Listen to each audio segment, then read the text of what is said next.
হযরত মূসা আলাইহিস সালাম লক্ষ্য করে দেখলেন পাথর কান্দে।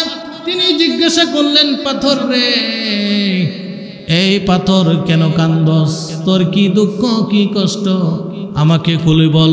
পাথর বলল, ওগো পয়গম্বর, আমি জানতে পেরেছি আল্লাহ নাকি আমারে দিয়ে জাহান্নামের ইন্ধন বানাবে, জাহান্নামের লাকড়ি বানাবে। আমি কেমন করে গো জাহান্নামের লাকড়ি হব, জাহান্নামের ইন্ধন হব? আমি তো সইতে পারবো না, আল্লাহর আযাব আমি সহ্য করতে পারবো না। সেই ভয়ে, সেই চিন্তা নিয়ে আমি পাথর আল্লাহর দরবারে ক্রন্দন করতেছি। মূসা আলাইহিস সালাম বললেন, এ পাথর, কান্দিস না, তোর জন্য আল্লাহর দরবারে আমি সুপারিশ করব, আল্লাহ যেন তোরে মাফ করে দে। মূসা আলাইহিস সালাম তুর পাহাড়ে গেলেন, আল্লাহর সাথে কথা বললেন। কথা শেষে তিনি বাড়িতে ফিরবেন, পাথরের কথা তিনি ভুলে গেলেন। আল্লাহ বলেন, এ মূসা, পাথরের কথা তুমি ভুলে গেলে। আল্লাহ পাক মূসা পয়গম্বরকে বললেন, মূসা রে, পাথরকে জানায়া দিও, পাথর আমি আল্লাহর আযাবের ভয়ে ক্রন্দন করেছে, কেঁদেছে, সেই জন্য আমি আল্লাহ রাব্বুল আলামিন পাথরকে ক্ষমা করে দিলাম। এই পাথরকে আমি মাফ করে দিলাম। মূসা আলাইহিস সালাম আল্লাহর সাথে কথা বলে ফিরে আসার সময় পাথরকে লক্ষ্য করে বলেন, পাথর রে, তোর কপাল বালা, তোর কপাল বালা, আল্লাহর আযাবের ভয়ে তুই ক্রন্দন করছস, আল্লাহর আযাবের ভয়ে তুই চোখের পানি ফেলে দিয়েছস। পাথর রে, তোর কান্না আল্লাহর দরবারে মঞ্জুর হয়ে গেছে, কবুল হয়ে গেছে। তোর কান্নার কারণে আল্লাহ পাক তোকে ক্ষমা করে দিয়েছে। আলা ইন্না আউলিয়া আল্লাহি লা খাউফুন আলাইহিম ওয়ালা হুম ইয়াহজানুন। সাদাকাল্লাহুল আযীম। মুহাব্বতের সাথে নবী পাকের রওজা শরীফে কয়েক মর্তবা আমরা দরুদ পৌঁছায় দেই। সকলে বলে আল্লাহুম্মা সাল্লি আলা সাইয়্যিদিনা মাওলানা মুহাম্মদ ওয়া আলা আলি সাইয়্যিদিনা মাওলানা মুহাম্মদ। কোথায় রইলেন দয়াল নবীজি আমাদেরকে ছাড়িয়া? আপনার এতিম উম্মত কাঁদে নবী নবী বলিয়া। আল্লাহুম্মা সাল্লি আলা সাইয়্যিদিনা মাওলানা মুহাম্মদ ওয়া আলা আলি সাইয়্যিদিনা মাওলানা মুহাম্মদ। কর লাগিয়া কান্দে রে মন, সে তো সোনার মদিনায়, স্বপ্ন যুগে দেখতে পাইবা হইলে তাহার দিওয়ানা। আল্লাহুম্মা সাল্লি আলা সাইয়্যিদিনা মাওলানা মুহাম্মদ ওয়া আলা আলি।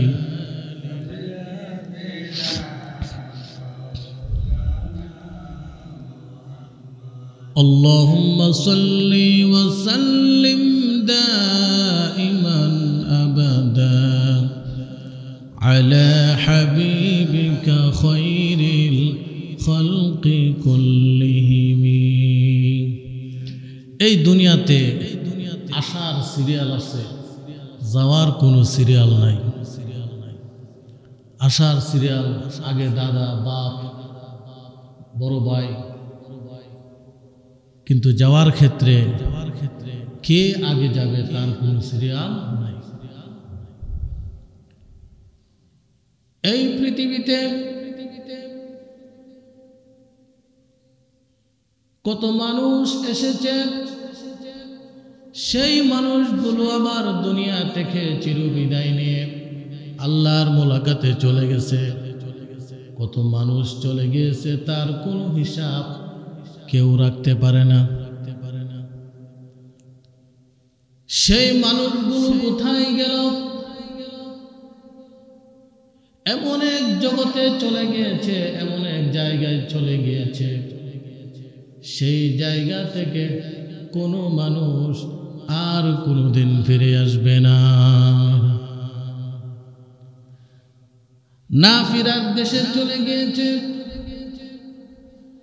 আল্লাহ পাক এমন একটা নিয়ম পদ্ধতি তিনি চালু করে দিয়েছেন, এই পৃথিবীতে মানুষ আসে এবং যায়, মাঝখানে কতগুলো মানুষ পৃথিবীতে বসবাস করে, কিন্তু আসা যাওয়ার ভিতরেই কিন্তু মানুষের জীবন, আমাদের জীবন, আসা যাওয়ার ভিতরে আমাদের জীবন চলতেছে।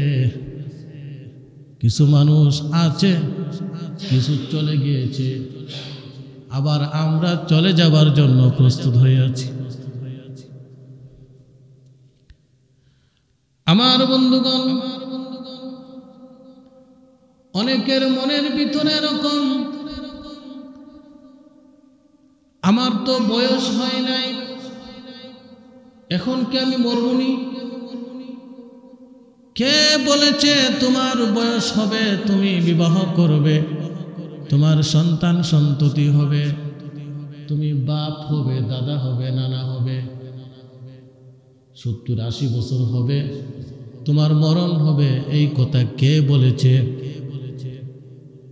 তুমি লক্ষ্য করে দেখো, তোমার যতটুকু বয়স হয়েছে, এতটুকু বয়সের ভিতরে কত মানুষ এই পৃথিবী থেকে বিদায় নিয়ে চলে গেছে, অথবা এর চেয়ে কম বয়সে কত মানুষ এই পৃথিবী থেকে বিদায় নিয়ে চলে গেছে।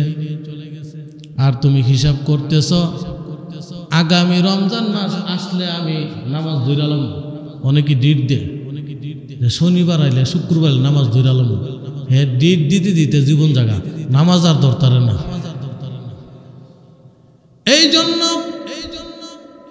আল্লাহ পাক রব্বুল আলামিন আমাদেরকে কি পরিমাণ জীবনের হায়াত দিয়ে পৃথিবীতে পাঠিয়েছেন, এটা একমাত্র আল্লাহ পাক জানে। আমি আর আপনার কাছে তার কোনো হিসাব নাই। আছে আল্লাহ তাআলা বলেন, কুল্লু নাফসিন যায়িকাতুল মাউত, সবাই মরতে হবে, মরণ থেকে কেউ মুক্তি পাবে না, রেহাই পাবে না। যতই চেষ্টা করুক, যতই লাফালাফি করুক, এই মরণ থেকে কোনো ব্যক্তি কেউ রেহাই পাবে না। এই কথাটা চিরসত্য, তাতে কোনো সন্দেহ নাই।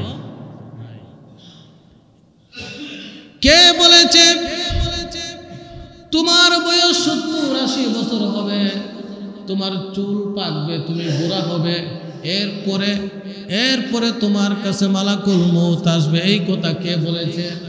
তুমি দেখো না, দাদার আগে নাতি যায় কিনা? দাদার আগে নাতি যায়, দাদার 100 বছর হয়ে গেছে, 10 বছরের নাতির ইন্তেকাল হয়ে যায়। এই জন্য আল্লাহ তাআলা দুনিয়াতে আমাদেরকে পাঠিয়েছেন। আমরা যদি খাই আর ঘুমাই, মাঝখানে যদি কোনো ইবাদত না করি, আল্লাহর গোলামি যদি না করি, আমার আর গরু ছাগলের মাঝে কোনো পার্থক্য নাই। গরু ছাগলও খায়, আমিও খাই। গরু ছাগলও ঘুমাই, আমিও ঘুমাই। গরু ছাগল হাঁটে, আমিও হাঁটি। এরকম এই দিক দিয়ে মিল আছে, ঠিক না? গরু ছাগলের কোনো নামাজ নাই, গরু ছাগলের কোনো ইবাদত নাই, গরু ছাগলের কোনো আল্লাহর হুকুম নাই।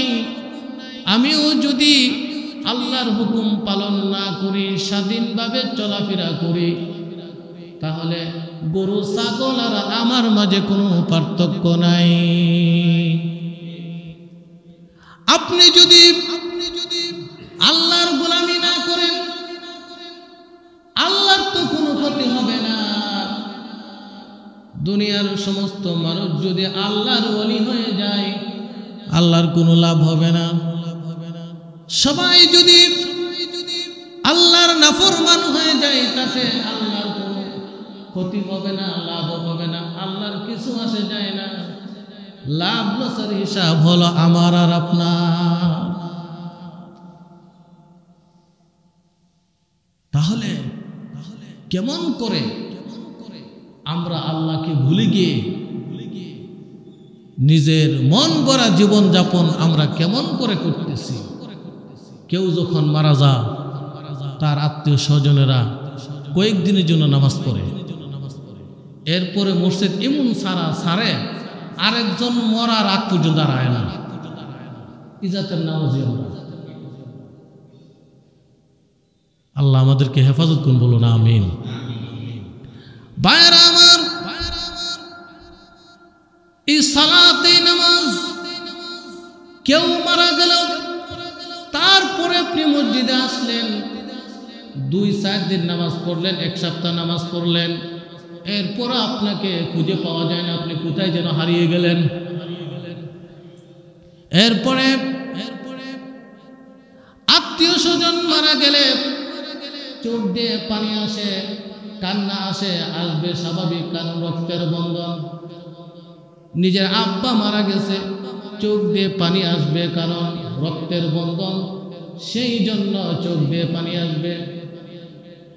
নিজের মা মারা গেছে, ভাই মারা গেছে, আত্মীয় স্বজন মারা গেছে, চোখ দিয়ে পানি আসবে, স্বাভাবিক আসবে।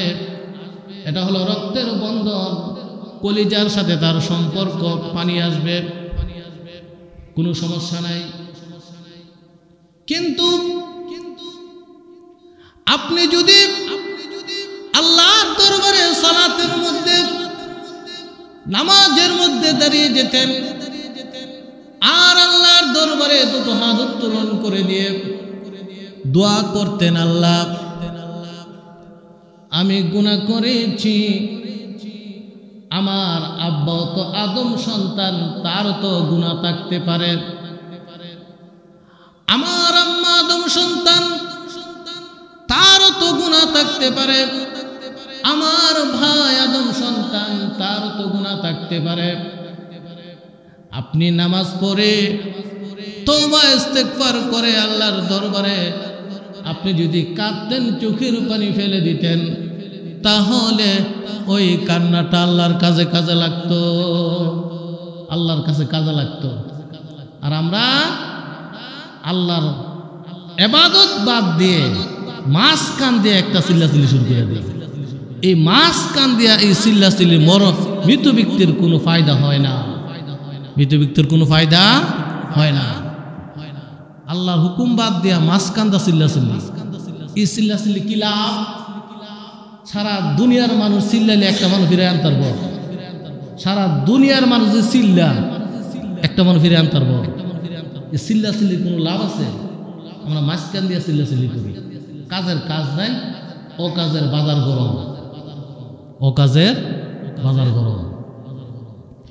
এই জন্য আপনি যদি তওবা ইস্তেগফার করে আল্লাহর দরবারে হাত উত্তোলন করে দিয়ে চোখের পানি ফেলে দিতেন, বান্দা যখন আল্লাহর আযাবের ভয়ে ক্রন্দন করে, আল্লাহর আযাবের ভয়ে বান্দার চোখ দিয়ে যখন পানি আসে, গাল বেয়ে বেয়ে দাড়িগুলো যখন ভিজে যায়, আল্লাহ বলে আমার রহমতের দরিয়ায় জুস মারে, আমি নিজেকে কন্ট্রোল করতে পারি না, আমি নিজেকে আয়ত্ত করতে পারি না।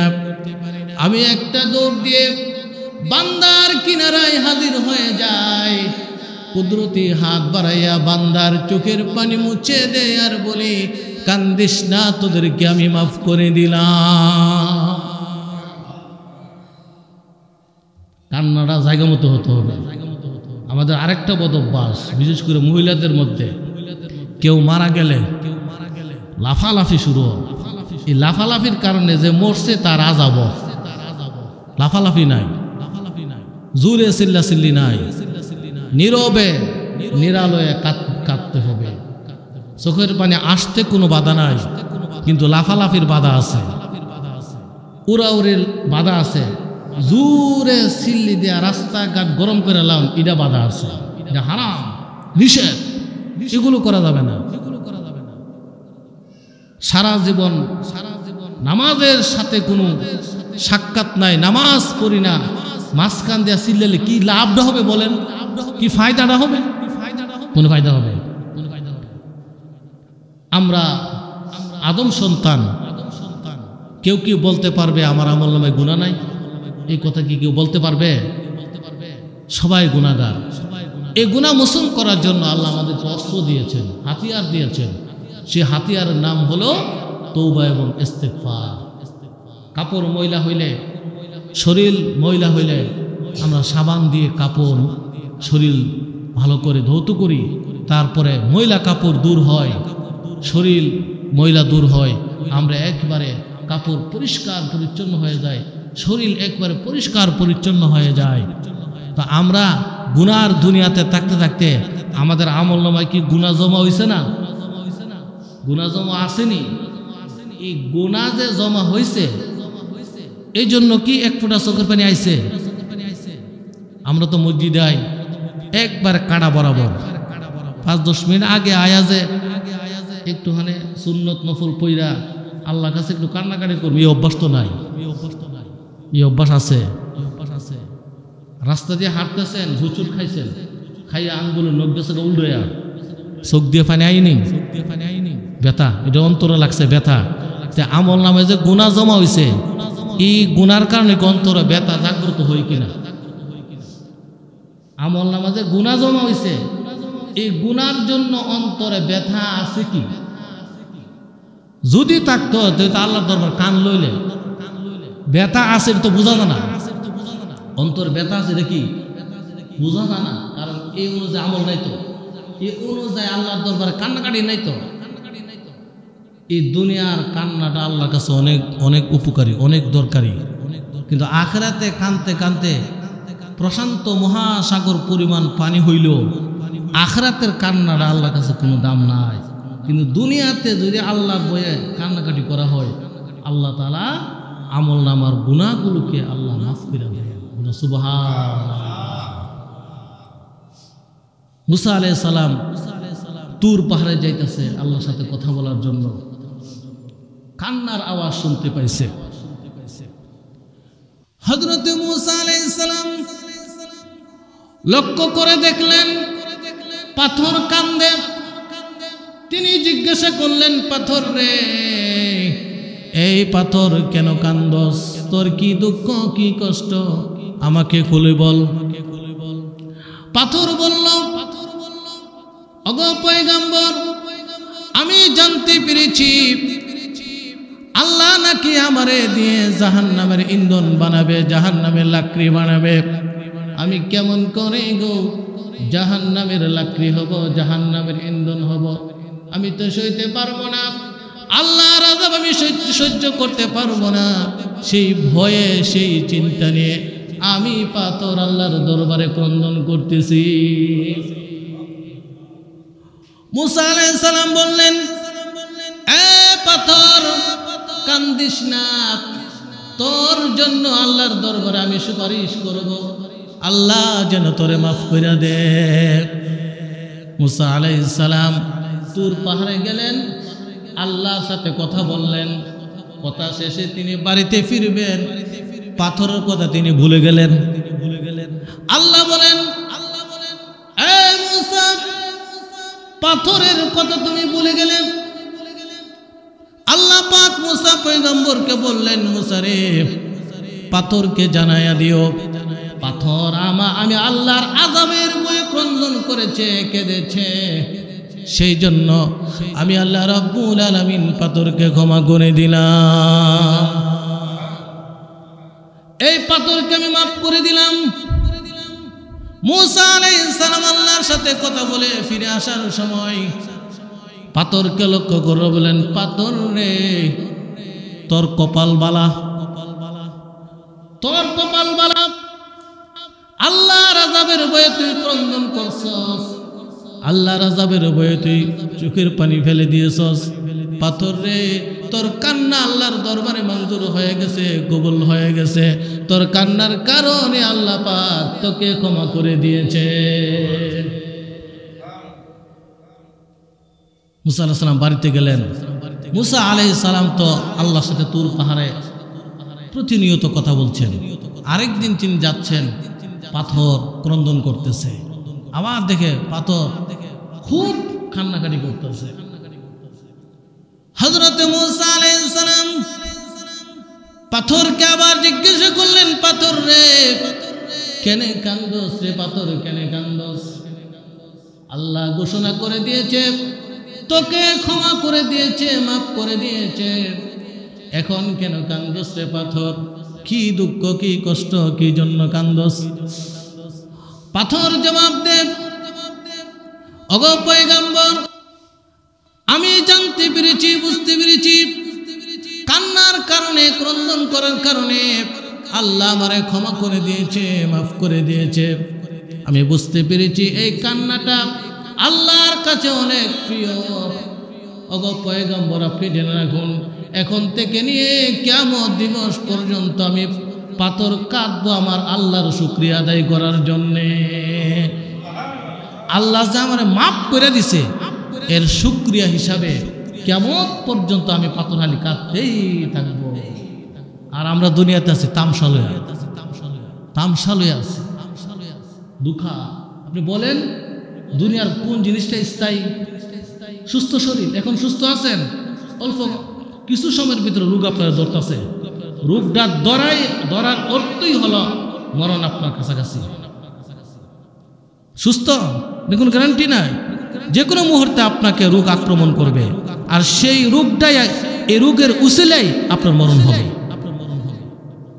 দুনিয়ার কি স্থায়িত্ব আছে? কোন স্থায়ী নাই। এই জন্য দুনিয়ার যত নিয়ামত আছে, সমস্ত নিয়ামত গুলো হলো গাছের ছায়ার মতো। গাছের ছায়ার যেমন কোনো স্থায়িত্ব নাই, কোনো স্থায়িত্ব নাই, যে কোনো মুহূর্তে অল্প কিছুক্ষণের ভিতরেই ছায়াটা বিলুপ্ত হয়ে যায়, ঠিক তেমনি ভাবে আল্লাহ তাআলা দুনিয়াতে যতগুলো নিয়ামত আমাদেরকে দান করেছেন, যে কোনো মুহূর্তে নিয়ামতটা আমাদের থেকে চলে যেতে পারে। সুস্থ শরীর নিয়ে বড়াই করেন, আমার রোগ হয় না, কাশি হয় না, সর্দি নাই, তরতলা রোগ, এই বড়াই করতে নাই, তোমার রোগ নাই, কাশি নাই, সর্দি নাই, ওষুধ খাওয়া লাগে না, আর তোমার ওষুধের গাঁটটিলিয়া গরম লাগে। এই রোগ তো মানুষ টেনে আনে না, এই রোগ তো আল্লাহই দান করে। সুতরাং এই রোগ নিয়ে আরেকজনকে কটাক্ষ বলার কোনো অর্থ নাই। যে কোনো মুহূর্তে তোমারে এর চেয়ে আরো বড় ধরনের রোগ তোমারে ধরতে পারে। কোনো বড়াই নাই, সুস্থতার কোনো গ্যারান্টি নাই। দুনিয়ার কোন জিনিসের গ্যারান্টি আছে? ক্ষমতার গ্যারান্টি নাই, টাকার গ্যারান্টি নাই। জায়গা সম্পদ, বহু জমিদার আছেন, পথের ভিখারি হয়ে গেছে। সকাল বেলার দনিরে তুই নদীরে কুল ভাঙ্গে উকুল করে, এই তো নদীর খেলা। সকাল বেলার দনিরে তুই ফকির সন্ধ্যা বেলা। নদী এক কান্দা ভাঙ্গে আর এক কান্দা গড়ে। যারা প্রবাসী বিদেশ, দেখেন যে অবস্থা খুব ভালো, অনেক ভালো, অনেক টাকা রুজি করে, হঠাৎ খবর আসে যে অবস্থা খারাপ, অবস্থা খারাপ। কোন জিনিসের গ্যারান্টি আছে? যেহেতু দুনিয়ার কোনো নিয়ামতের কোনো গ্যারান্টি নাই, সুস্থ শরীরের কোনো গ্যারান্টি নাই, মানুষ 70-80 বছর বাঁচবে তার কোনো গ্যারান্টি নাই। এখানে আমরা যারা আছি বয়সের তারতম্য আছে, অনেকের বয়স 70-80 বছর, অনেকের 30-40 বছর, অনেকের 10-15 বছর, বিভিন্ন বয়সের মানুষ আমরা এখানে বসে আছি। কিন্তু কোন সময় মালাকুল মউত আমাদের সামনে এসে যায় তার কোনো গ্যারান্টি সিউরিটি আমাদের কারোর কাছেই নাই। যে কোনো মুহূর্তে মালাকুল মউত আপনার আমার কাছে এসে যেতে পারে। এজন্য যতটুকু হায়াত দিছে এতটুকু হায়াতের ভিতরে আমাদেরকে কিন্তু অনেক গুনাহ জমা হয়ে গেছে। কি জমা হয়ে গেছে? লবণ যেমন পানিতে পানি মিশ্রিত হলে লবণ একবারে গলে পানি হয়ে যায়, আল্লাহ পাক এই গুনাহগুলোকে আমাদেরকে দুটি হাতিয়ার দিয়েছেন। এক নম্বর হাতিয়ার হলো তওবা, আরেকটা হাতিয়ার হলো ইস্তিগফার। দুটি হাতিয়ার, ঠিক কিনা? এই হাতিয়ারের দ্বারাই একটা মানুষ গুনাহগার থেকে আল্লাহর ওলিতে পরিণত হয়, গুনাহমুক্ত হয়, পবিত্র হয়, নিষ্পাপ হয় এই হাতিয়ারগুলোর মাধ্যমে। মুসা আলাইহিস সালামের জামানায় বৃষ্টি হয় না, লোকেরা অভিযোগ করছে, হুজুর দোয়া করেন আল্লাহ তাআলা যেন বৃষ্টি দেয়, বৃষ্টি না হওয়ার কারণে আমাদের অবস্থা খুবই খারাপ, দোয়া করেন। হযরত মুসা আলাইহিস সালাম আল্লাহর কাছে দোয়া করতে লাগলেন, মাবুদ অনাবৃষ্টির কারণে আপনার বান্দা বান্দিরা কষ্ট করতেছে, অনাবৃষ্টির কারণে আপনার সৃষ্টিজীব কষ্ট করতেছে, আল্লাহ অনুগ্রহ করে আপনি বৃষ্টি দান করুন।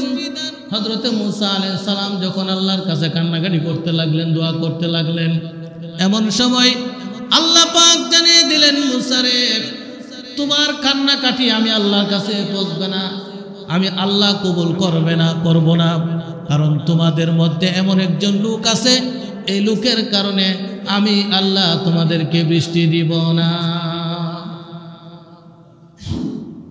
হযরত মুসা আলাইহিস সালাম লোকদের মাঝে ঘোষণা করে দিলেন, এই লোক সকল, আল্লাহ আমারে জানিয়ে দিয়েছেন তোমাদের মধ্যে এমন একজন লোক আছে, পাপী আছে, পাপিষ্ঠ আছে, যার প্রতি আল্লাহ অসন্তুষ্ট হয়ে গেছেন। তুমি যদি এখান থেকে না যাও, আমি দোয়া করলে আমার দোয়া আল্লাহর কাছে পৌঁছবে না, আল্লাহ বৃষ্টি দিবে না। সুতরাং কে তো বড় পাপী আছো, পাপিষ্ঠ আছো, আমাদের মজলিস থেকে তুমি অন্যত্র চলে যাও, তুমি গেলে তারপরে আল্লাহ আমাদেরকে বৃষ্টি দিয়ে দিবে, চলে যাও। হযরত মুসা আলাইহিস সালাম যখন এরকম ঘোষণা করে দিলেন, এই লোকটা তো বুঝতে পারল, আরে আমার ক্ষেত্রেই তো এই কথা বলা হয়েছে, আমি তো সবচেয়ে বড় পাপী, আমি তো সবচেয়ে বড় অপরাধী।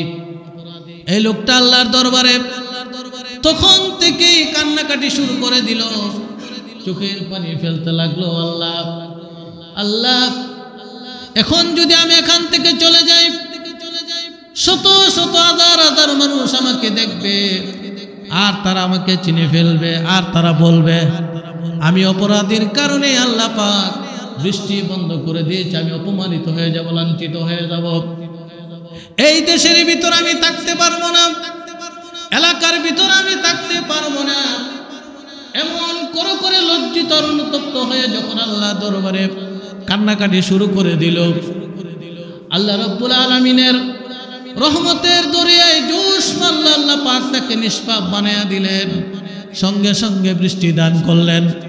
হযরত মুসা আলাইহিস সালাম আল্লাহ পাককে বললেন, মাবুদ তুমি বলেছ এই মজলিসের ভিতরে একজন পাপী আছে, পাপিষ্ঠ আছে, যার কারণে তুমি বৃষ্টি দাও না। আমি তো দেখলাম কোনো লোক এখান থেকে উঠে যায় নাই, আবার আপনি বৃষ্টি দান করলেন, আমি তো আপনার হিকমত, আপনার কুদরত আমি বুঝলাম না। আল্লাহ পাক জানিয়ে দিলেন, এ মুসা আমি যখন তোমাকে জানাইয়া দিলাম পাপীর কারণে, পাপিষ্টের কারণে আমি আল্লাহ বৃষ্টি দেয় না। তুমি যখন ঘোষণা করে দিলে তখন এই লোকটা আমি আল্লাহর কাছে তওবা করলো, ইস্তেগফার করলো, এমন কান্না কাঁদলো। এই কান্নার কারণে, তওবা ইস্তেগফার কারণে আমি আল্লাহ পাক তাকে নিষ্পাপ বানাইয়া দিলাম। আমি আল্লাহর কাছে সে আর এখন পাপী নাই, পাপিষ্ট নাই। আমি আল্লাহর কাছে সে এখন আমার অলিতে পরিণত হইয়া গেছে। পাথর যদি কেঁদে আল্লাহ থেকে নিজেকে মাফ করাইতে পারে, আমরা আশরাফুল মাখলুকাত হয়ে আমরা কি কেঁদে নিজেকে গুনাহমুক্ত করাইতে পারি না? গুনাহমুক্ত করার জন্য আমাদের মনের ভিতরে বিভিন্ন দিক থেকে কষ্ট লাগে। সব কষ্টের কারণে চোখের পানি আসে না। সর্বোচ্চ পর্যায়ের কষ্ট যখন লাগে তখন চোখের পানি আসে। আমার হিসাবে গুনাহের কারণে আমাদের সর্বোচ্চ কষ্ট অন্তরে লাগা দরকার। কারণ এই জিনিসটা, দুনিয়ার কষ্ট তো এটার প্রতিফল নাই, এটার ফলাফল নেই। কিন্তু গুনাহের তো একটা ফলাফল আছে, এটা না জাহান্নামে নিয়ে যাবে। এই গুনাহটা আমাকে জাহান্নামে নিয়ে যাবে। জাহান্নামে যাওয়ার ফৌজি হলো গুনাহ। এই গুনাহগুলাকে নিশ্চিহ্ন করার জন্য আল্লাহ পাক দুইটা হাতিয়ার দিয়েছেন। একটা হাতিয়ার নাম হলো তওবা, আর একটা হাতিয়ার নাম হলো ইস্তেগফার। হাসান বসরি রাহমাতুল্লাহ আলাইহি আল্লাহর অনেক বড় একজন জবরদস্ত ওলি ছিলেন, বিশ্ববিখ্যাত আলেম ছিলেন। ওনার কাছে এক ব্যক্তি গিয়ে অভিযোগ করলো, হুজুর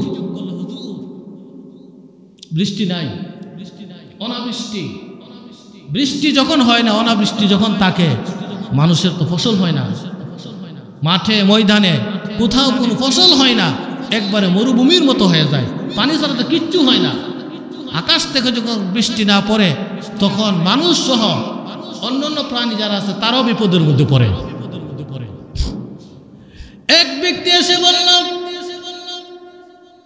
ওগো হাসান বসরি, অনেক দিন হয়ে গেল বৃষ্টি হয় না। আপনি আল্লাহর দরবারে দোয়া করেন, আল্লাহ রাব্বুল আলামিন যেন বৃষ্টি দান করে। হযরত হাসান বসরি রাহমাতুল্লাহ আলাইহি বললেন, জনাব আল্লাহর দরবারে আপনি ইস্তেগফার পাঠ করুন। যদি আপনি বেশি বেশি করে ইস্তেগফার পাঠ করতে পারুন, আল্লাহ রাব্বুল আলামিন এই ইস্তেগফারের কারণে বৃষ্টি দিয়া দিবে। আরেকজন লোক আসলো, হুজুর আমি অভাবী, আমার থেকে অভাব যায় না, অর্থের প্রয়োজন, সম্পদের প্রয়োজন, পরিবার নিয়ে সুন্দরভাবে চলতে পারি না, কষ্ট করা লাগে।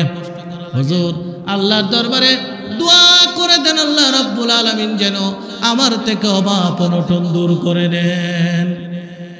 হাসান বসরি রাহমাতুল্লাহ আলাইহি এই লোকটাকে বলে দিলেন, জনাব বেশি বেশি করে আল্লাহর দরবারে ইস্তেগফার পাঠ করুন, তাহলে আল্লাহ রাব্বুল আলামিন তোমার যত অভাব অনটন আছে সমস্ত অভাব অনটন দূর করে দিবেন। আরেকজন লোক আসলেন, এসে বললেন, হুজুর অনেক বছর হয়ে গেল আমার সন্তান হয় না, নিঃসন্তান আমি তো হতাশ হয়ে যাচ্ছি। আল্লাহর দরবারে দোয়া করেন, আল্লাহ রাব্বুল আলামিন যেন আমাকে সন্তান দান করে। হযরত হাসান বসরি রাহমাতুল্লাহ আলাইহি বললেন, জনাব বেশি বেশি করে আল্লাহর কাছে ইস্তেগফার পাঠ করুন, আল্লাহ রাব্বুল আলামিন তোমাকে সন্তান দান করবে। আরেকজন লেখে অভিযোগ করলাম, হুজুর আমার জমিনে ফসল হয় না, আমি কত বীজ আমি জমিনে বপন করি, রোপণ করি, কোনো ফসলই আমার হয় না, সব কিছু নষ্ট হয়ে যায়। আল্লাহর দরবারে দোয়া করেন, আল্লাহ রাব্বুল আলামিন যেন জমিন থেকে ফসল দান করে। হযরত হাসান বসরি রাহমাতুল্লাহি আলাইহি জবাব দিলেন, বেশি বেশি করে ইস্তেগফার যদি তুমি পাঠ করতে পারো, আল্লাহ রাব্বুল আলামিন তোমার জমিন থেকে বেশি বেশি ফসল দান করবে। চারজন লোক এসে চারটা সমস্যার কথা বলল, আর তিনি এর এই সমস্যা থেকে উদ্ধার হওয়ার জন্য আমল দিয়েছেন একটা। আমল দিয়েছেন কি? একটা, ইস্তেগফার। কেউ প্রশ্ন করল, হাসান বসরি, চারজন লোক তোমার কাছে আসলো, অভিযোগ করলো চারটা বিষয় নিয়ে, আর আপনি একটা আমলের কথা বলে দিলেন। রোগ তো চার ধরনের, আপনি ওষুধ দিয়ে দিলেন এক প্রকারের, রোগী মরবনি। কেউ প্রশ্ন করল, আপনি এক ধরনের আমল দিয়ে দিলেন। হযরত হাসান বসরি রাহমাতুল্লাহ আলাইহি নিজের থেকে তিনি কোনো জবাব দিলেন না, কোরআনে কারীমের আয়াত তেলাওয়াত করে তিনি জবাব দিয়ে দিলেন। আল্লাহ পাক বলেন, ইস্তাগফিরু রাব্বাকুম ইন্নাহু কানা গফফারা ইউরসিলিস সামাআ আলাইকুম মিদরারা ওয়া ইউমদিদুকুম বিআমওয়ালিন ওয়া বানিনা ওয়া ইয়াজআল লাকুম জান্নাতিন ওয়া ইয়াজআল লাকুম আনহারা। হাসান বসরি রাহমাতুল্লাহ আলাইহি এই আয়াত তেলাওয়াত করে ওই ব্যক্তির প্রশ্নের তিনি জবাব দিলেন। আল্লাহ রাব্বুল আলামিন এই আয়াতের মধ্যে বলেন, ইস্তাগফিরু রাব্বাকুম, হে দুনিয়ার মানুষেরা, তোমরা সকলে আমি আল্লাহর কাছে ক্ষমা প্রার্থনা করো, গুনাহ থেকে ক্ষমা প্রার্থনা করো, কারণ আমি আল্লাহ রাব্বুল আলামিন হলাম সমস্ত গুনাহগুলোকে তোমার আমলনামা থেকে মিটাইয়া দিব। তোমার আমলনামা থেকে গুনাহ মিটাবে কে?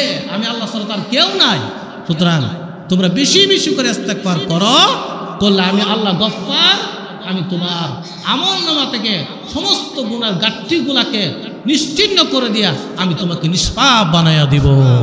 সুবহানাল্লাহ বলেন, সুবহানাল্লাহ বলেন। এরপরে তিনি বলেন, আল্লাহ পাক বলেন, ইউরসিলিস সামাআ আলাইকুম মিদরারা, আল্লাহ পাক বলেন বেশি বেশি যদি ইস্তেগফার করো, আমি আল্লাহর কাছে যদি বেশি বেশি করে ক্ষমা চাও, মাপ চাও, তাহলে অনাবৃষ্টি আমি দেব না, বৃষ্টি হবে না, এমনটা হবে না। যখন প্রয়োজন হবে আল্লাহ বলেন তখনই তোমাদের উপর আমি আল্লাহ বৃষ্টি দিয়া দিব। ইস্তেগফার বেশি বেশি করে পাঠ করো, পাঠ করলে ওয়ায়ুমদিদুকুম বিআমওয়ালিন ওয়া বানিন, আল্লাহ পাক বলেন বেশি বেশি করে ইস্তেগফার করো। ইস্তেগফার পাঠ করলে তোমার সন্তান হয় না, এই সমস্যা তোমার থাকবে না, আমি আল্লাহ রাব্বুল আলামিন তোমাকে সন্তান দিব এবং তোমার যত অভাব অনটন আছে সমস্ত অভাব অনটন আমি আল্লাহ দূর করে দিব। আরো কি করব? ওয়াজআল লাকুম জান্নাত, তোমাদের জন্য আল্লাহ পাক জান্নাত তৈরি করে দিবেন। ওয়াজআল লাকুম আনহারা, আল্লাহ পাক তোমাদের জন্য অনেক অনেক নহর প্রবাহিত করে দিবেন। ইস্তেগফার। আর আমাদের অবস্থা কি? সন্তান হয় না, ডাক্তার তো আছেই, কবিরাজ তো আছেই, সব লাগানোর পরে আর এদিক দিয়ে নামাজ কালাম ইস্তেগফার দোয়া কিচ্ছু না, মানে আল্লাহর এক সাইডে ফালাইতইয়া দুনিয়ার আসবাব লয়ে আমরা দৌড় মারি, হাজার হাজার লক্ষ লক্ষ টাকা আমরা খরচ করি আল্লাহর এক কোণার মধ্যে ফালাইতইয়া, অথচ সমস্ত ক্ষমতার উৎস হলো আল্লাহ। আর একটু দোয়া খায়ের করার পরে যদি ফলাফলটা না পাই, আর আমাদের অবস্থা হলো এরকম, আমরা ধৈর্য হারা হয়ে যাই। দোয়া কবুল না, আমল করছি কোনো কাজ না, কোনো ফায়দা নাই, ফলাফল পাই না। তোমার এই ধৈর্য হারা হইতে কেনা গেছে। তুমি যদি আল্লাহর সাথে গোসা দিয়ে বাদ দিয়ে দাও, আল্লাহ কি লাভ হইবে? আল্লাহ উন্নতি লাভ আছে? লাভ নাই। এজন্য কেন কবুল হয় না সেই সমস্যাগুলো আগে বাইর করতে হবে। তুমি কি সুদের সাথে লিপ্ত আছো? চুরি ডাকাতের সাথে লিপ্ত আছো? এই হারাম কাজের সাথে কি তুমি লিপ্ত আছো? এইগুলোর সাথে লিপ্ত থাকলে গুনাহ আল্লাহর কাছে চাইলে আল্লাহ এগুলো কবুল হবে কেমনে? কারণ এগুলো কবুল হওয়ার জন্য তো তুমি আগে পবিত্র হতে হবে, পবিত্র হওয়ার পরে আল্লাহর কাছে চাইলে ডাইরেক্ট কবুল।